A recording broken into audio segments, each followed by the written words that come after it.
بسم اللہ الرحمن الرحیم۔ یہ سوال ایک ویڈیو سے متعلق ہے۔ ایک ویڈیو شیئر کی جا رہی ہے جس میں یرقان، جسے پیلیا بھی کہتے ہیں، کبوتر کے ذریعے سے اس کا علاج بتایا جا رہا ہے۔ تو سائل نے معلوم کیا ہے کہ کیا یہ طریقہ، یہ علاج کسی حدیث کے اندر ذکر کیا گیا ہے۔ پہلے اس ویڈیو کو دیکھ لیں، اس کے بعد انشاءاللہ اس کی وضاحت کی جائے گی۔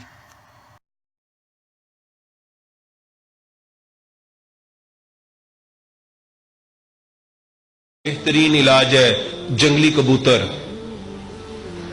جنگلی مریض کو لٹا دو اور اس کی ناف پہ کبوتر کی جو پخانہ کرنے کی جگہ ہے، جس کو ریکٹم کہتے ہیں، اس کے ناف کے اوپر پورا رکھ دو اور آرام سے اس کو پکڑ کے بیٹھ جاؤ۔ 5 سے 10 منٹ کے اندر وہ مر جائے گا۔ میرے بھائیوں کو جتنے مرتے جائیں اتنے کبوتر نئے لگاتے جاؤ۔ جب وہ مرنا بند ہو جائے، جاؤ جا کے لیب میں اس کے ٹیسٹ کرواؤ۔ انشاءاللہ آپ مجھے ساری زندگی دعائیں دو گے۔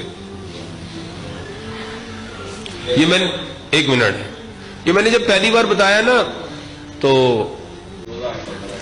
ہاں جی، جب میں نے پہلی بار بتایا تو ایک ڈاکٹر میرے پاس آئے تو کہتے ہیں یہ کیسے ممکن ہے؟ میں نے کہا یار 2 باتیں، یا میں سچ کہہ رہا ہوں یا میں جھوٹ کہہ رہا ہوں، بحث کرنے کی تو ضرورت ہی نہیں ہے۔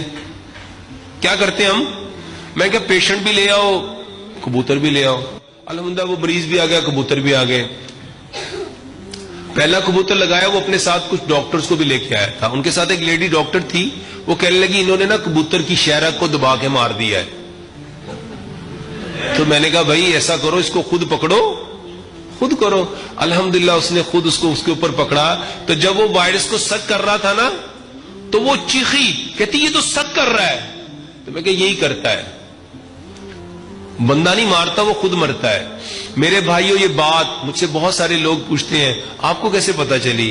تو میں قرآن پڑھ رہا تھا، تو قرآن میں اللہ تعالیٰ نے جو تذکرہ ہے نا، ہم نے انسان کو نطفے سے پیدا کیا، پھر ہم نے اس کو مدغہ بنایا، پھر ہم نے اس کو عظام بنایا، وہ علقہ، وہ مدغہ، عظام، وہ قرآن میں جو تذکرہ ہے، اس میں نے جو چیز سب سے زیادہ دیکھی، اللہ تعالیٰ نے انسان کی پیدائش میں جس چیز کو سب سے پہلے پیدا کیا وہ کیا تھا؟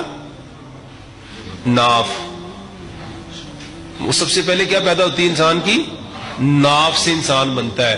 میرے بھائیوں ناف سے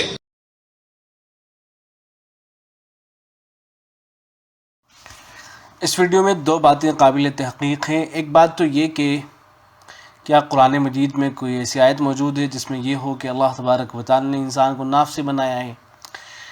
اس لیے کہ یہ جو گفتگو کر رہے ہیں صاحب، اس سے یہ وہم پیدا ہو رہا ہے کہ شاید قرآن میں اللہ نے اس بات کو ذکر کیا ہے۔ قرآن مجید میں اس طرح کی کوئی آیت نہیں ہے جس میں ذکر کیا گیا ہو کہ اللہ نے انسان کو پیدا کرنے کا جو آغاز کیا ہے یا جو پیدا کیا ہے، تو انسان کو جو پیدا کرنے کا آغاز ہوتا ہے وہ ناف سے ہوتا ہے۔ اس طرح کی کوئی نہ قرآن مجید کی آیت موجود ہے، نہ اس طرح کی کوئی روایت موجود ہے۔ ہاں یہ سائنس کی بات ہو سکتی ہے، ڈاکٹرز کی بات ہو سکتی ہے، لیکن قرآن میں یہ بات نہیں ہے۔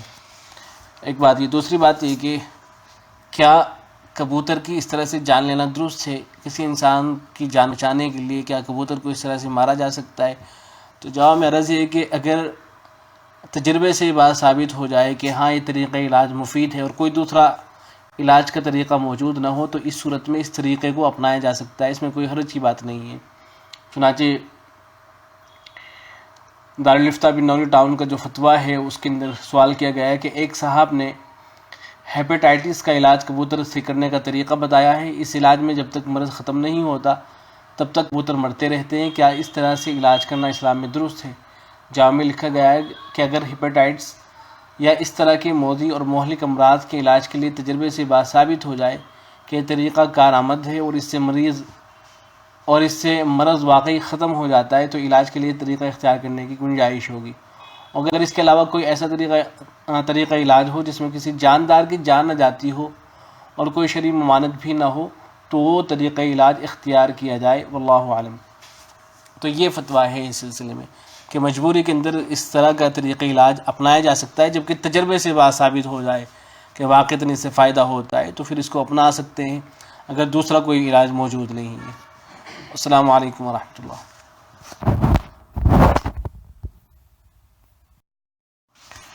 اس ویڈیو